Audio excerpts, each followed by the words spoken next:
Okay. Is it good, Tom? Alright. And today is December 15th, 2015. My name is Ashlyn Young. And Karina de la Rosa. You have been selected to speak with us today because you have been identified as someone who has much to share about the subject of the 1979 strike at the Clinton Corn Processing Company. We would like to record our conversations today. We also need you to sign a form devised to meet Augustana College's research requirements and 2 other forms to give the recording as a gift to the Clinton Public Library. Essentially, this document states that 1, only the information you are comfortable being used in the research will be used. 2, your participation is voluntary and you may stop at any time if you feel uncomfortable. And 3, you may choose to remain anonymous if you so wish. Otherwise, your name may be used in future presentations, publications, documentaries, and online materials based on this research. Please sign the forms after reading them if you agree to participate. After the recording has been transcribed, you have placed whatever restrictions you would like on what information will be released, then the materials will be placed in the archives of the Clinton Public Library permanently.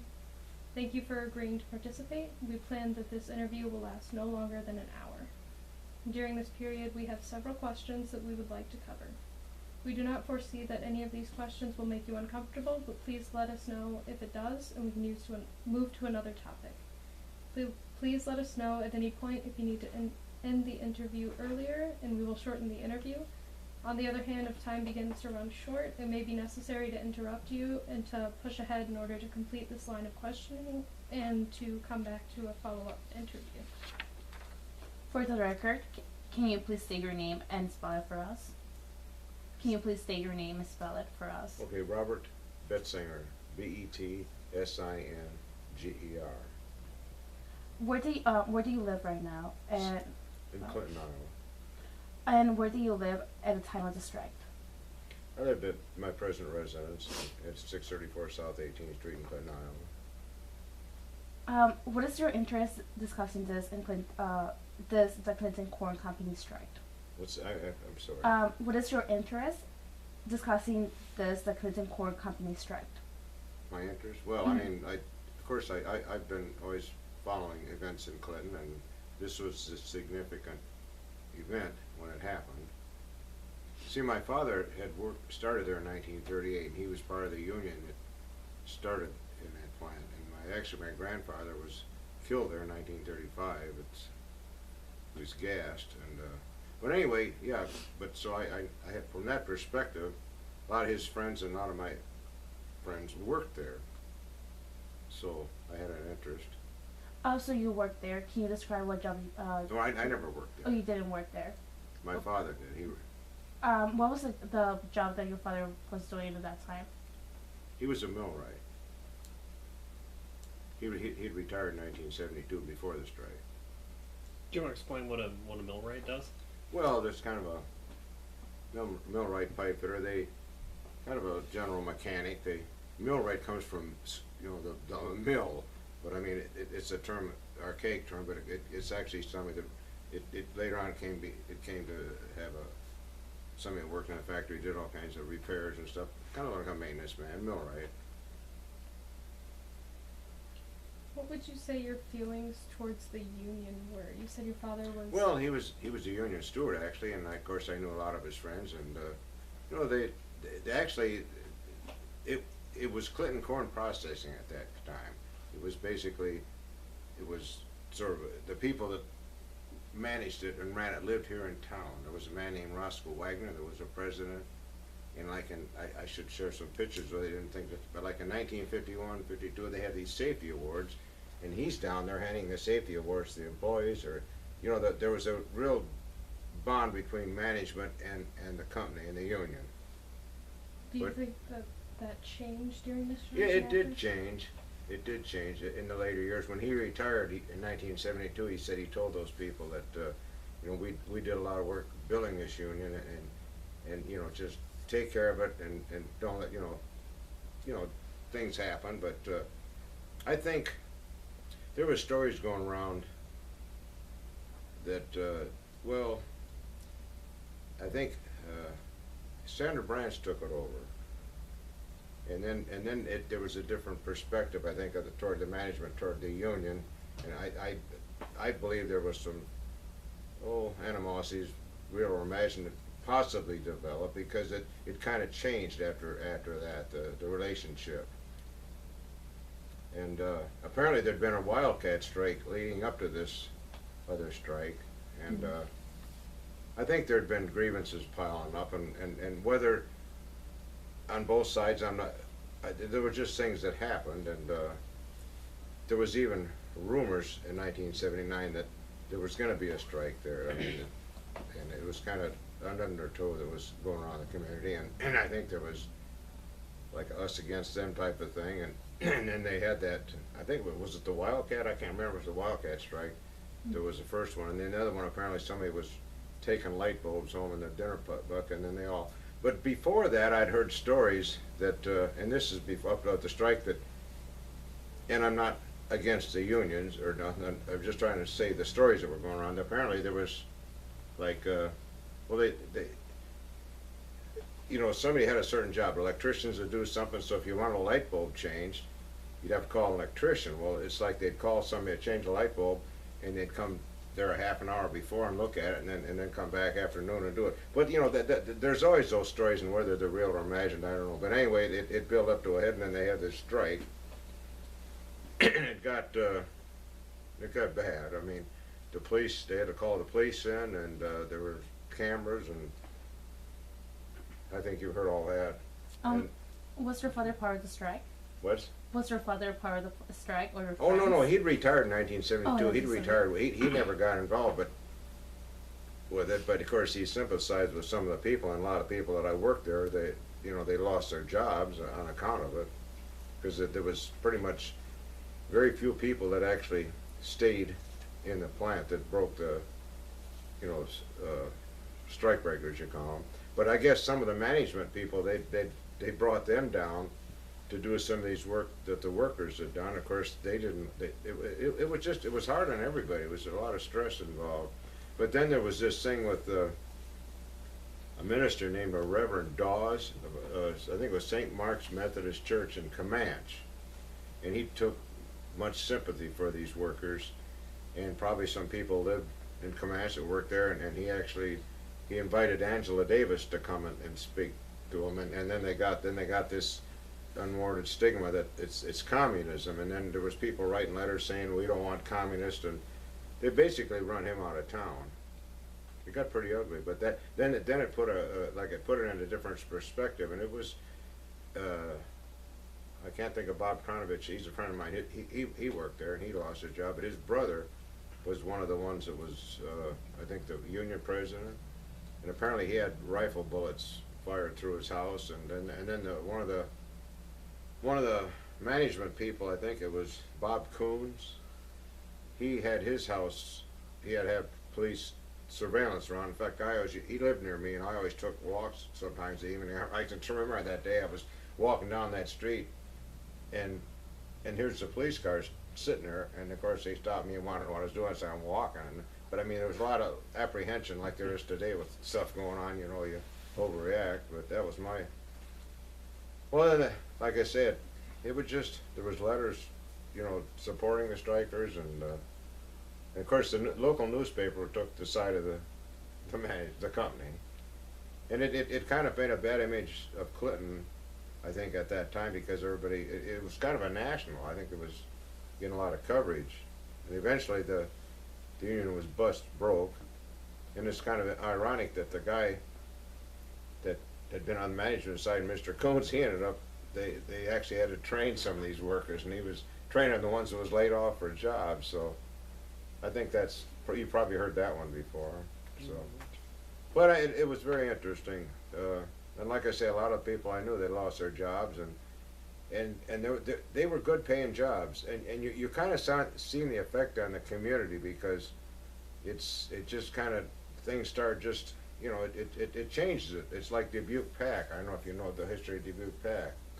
When that folded, there's people have less money to spend, and it had a detrimental effect on the city. It did, and it lasted a long time. It just gave us kind of a bad name, and it was a stigma that did. It was probably an unwarranted stigma, but it didn't go away for a while. And then, of course, these people were replaced, and conditions, I understand, weren't like they used to be. There was always things going on, safety and OSHA and all this stuff, and probably that was from some of the former union people complaining, and there was accidents and things, but then, of course, ADM, I think, eventually, it was Standard Brands, then Nabisco, and then I think ADM finally took it over in the end. And there was a lot less people working there than there was back then.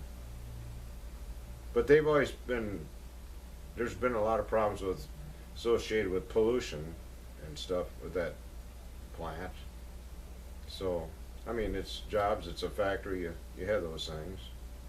So, I guess that's about,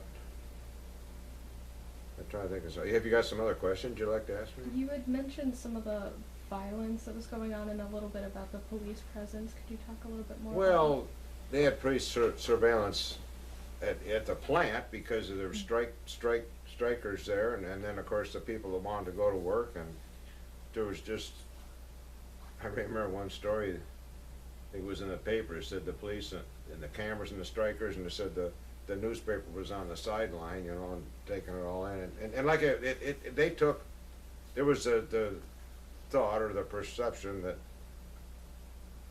the media was on the side of the factory and against the workers, but that's typical, when you have stuff like that. I mean, whether it was real or imagined, it was perceived that way. I have no opinion. I mean, you see things, but you don't, it's hard to prove sometimes, but it was, at least it presented the way it was presented in the paper, and then, of course, this thing with the Angela Davis, that kind of just further polarized the whole situation, so to speak. In fact, I don't know if she's even still around. But, yeah, the minister, he was forced out of his church, so. He was forced by the people, or? Well, with just all this stuff with Angela Davis, that brought her over the top. And then, of course, taking the side of the strikers and stuff, and then it just, all the commotion with the division in the community that it caused, and he naturally became a point of contention, I suppose. Do you remember what Angela Davis said, or? Oh, there's quotes in the papers. She was supporting the workers and the workers' right. Probably all that Marxist type of stuff about the capitalist and the proletariat and all that typical stuff with Marx and Engels. It was in fact, there was even a thing. I had a flyer. I made a copy of it. It was going around, and the people were handing them out. And what it was something out of the former Soviet Union about the structure of capitalism. They had this guy with well, they were saying they were right, and I think it probably came from there. Showed this guy with all the money, and then it trickled down like a pyramid, and then it showed the three countries, and then it showed the police and the clergy, and they all supported the god of capitalism. I mean, he had a bag of money in one hand, a cannon, but that kind of stuff was going around, I probably got that somewhere, but it's immaterial here. But that's the kind of stuff that was going around, was getting people stirred up, So you would say that affected the community? Oh yeah, definitely, because then they had this thing about letters in the editor, we want communists. I mean, I know all of a sudden it went like a communist thing because she came there, because she's sticking up for the workers in the strike, and maybe she was trying to talk about her philosophy. I don't know. It's probably in some of those newspaper articles, but that's what stuck out the most about it to me, because these letters were going about, we don't want communists in this town, and kind of almost comical looking back at it.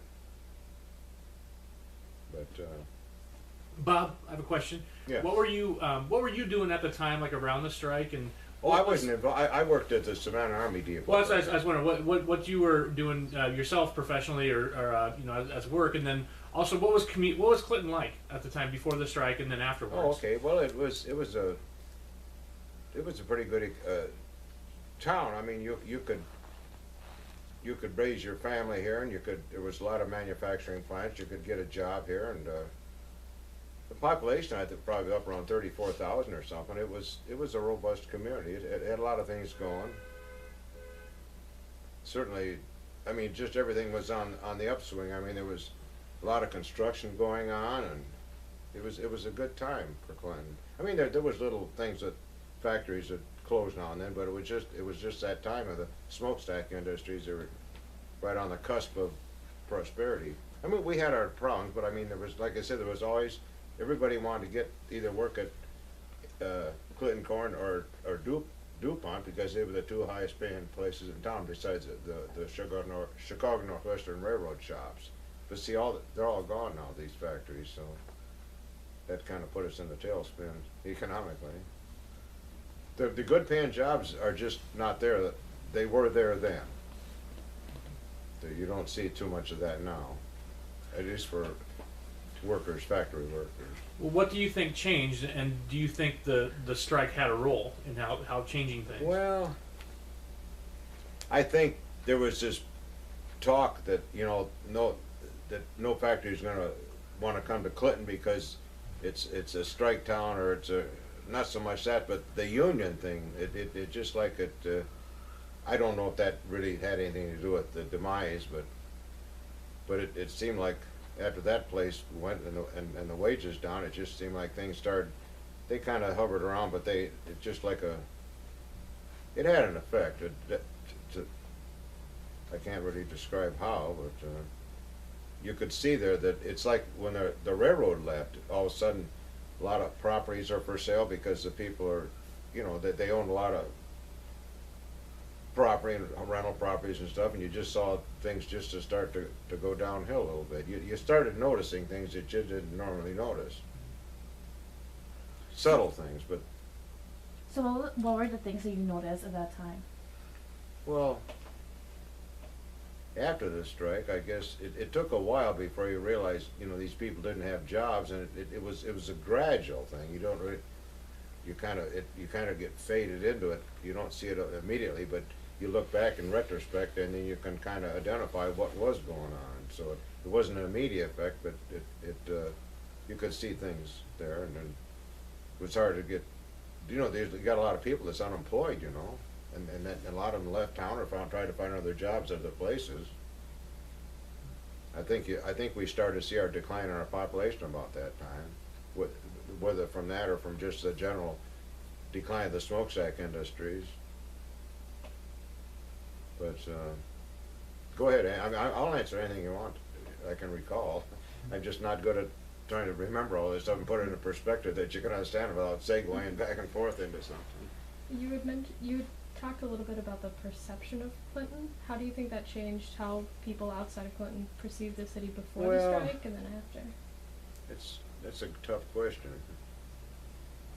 You said it seemed... Well, there was more probably,